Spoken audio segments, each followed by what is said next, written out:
All right, adventure continues. You know, there's something to be said about Florida winters.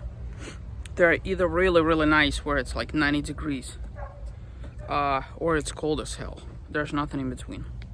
The in-between period is when you get the very windy, very frigid, high wind situation.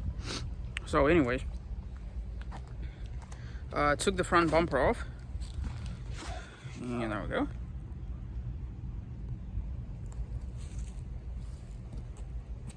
That's the front bumper.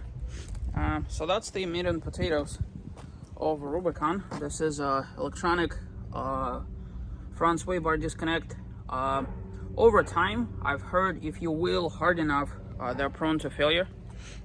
I don't wheel hard enough, and another component of it is if this ever fails, I'm gonna have a backup system once I put everything else.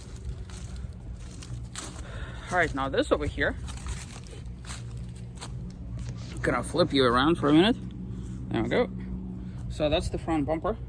It's going to have 4 sets of lights. I'm not heavily into all the aftermarket lights and everything like that,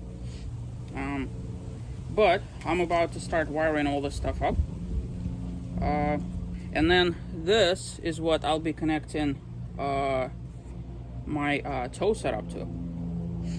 So, and then of course after I'm done installing all of that, I'm gonna be putting on the winch in there.